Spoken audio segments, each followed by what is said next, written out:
बघताय ना किती सुंदर ताट वाढलेलं आहे. तर आज आहे ना मी बनवणार आहे कोळ. काही लोक कोळ बोलतात, काही लोक आंबुटक्या बोलतात. तर आम्ही आंबुटक्याच बोलतो.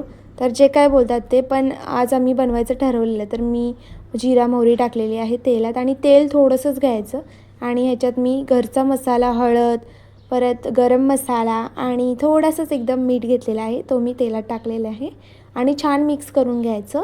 आणि मग इथे मी 2 हापूस आंबे कट केलेले आहेत, ते मी तेलात टाकते आता. आणि इथे आहे ना गॅस आपली स्लो फ्लेमवर ठेवायची, कारण आज जे काही मसाले असतात ना ते करपू शकतात. तर गॅस स्लो फ्लेम करून ठेवायची. तर आता हे ना सगळं मिक्स करून घ्यायचं आणि मिक्स करताना ना सगळं एकजीव करायचं, म्हणजे जे काही आपल्या कैरीच्या फोडी आहेत ना त्यांना सगळ्यांना मस्त मसाला लागला पाहिजे असा. तर चांगला आता मसाला लागलेला आहे, बघू शकता कैऱ्यांना छान. तर आता याच्यात आपण पाणी ओतून घेऊया आणि पाणी एवढं ओतायचं की कैऱ्या शिजतपर्यंतच पाणी ओतायचं, कारण जास्त झालं नाही पाहिजे, नाहीतर त्या जास्त शिजून जातात कैऱ्या. म्हणून थोडंसंच पाणी ओतायचं आणि मिक्स करून घ्यायचं छान असं.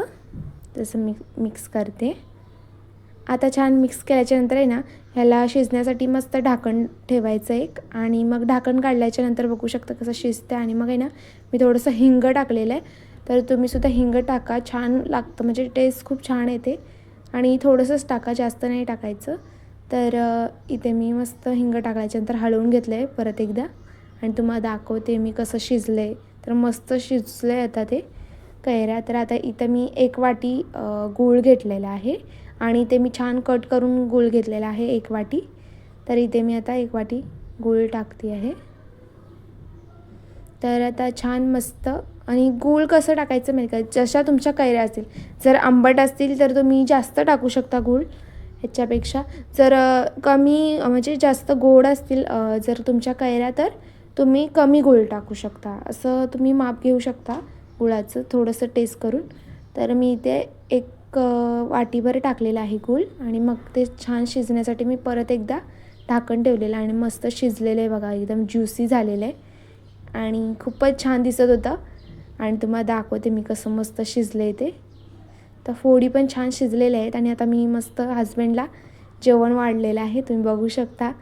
तर चला, तुम्हाला ही व्हिडिओ आवडली असेल तर लाईक आणि सबस्क्राईब करा जाता जाता. तर 1000 सबस्क्रायबर झाले पाहिजे आपले, आणि जाता जाता माझ्या नवऱ्याचंही बोलणं ऐकून जावं.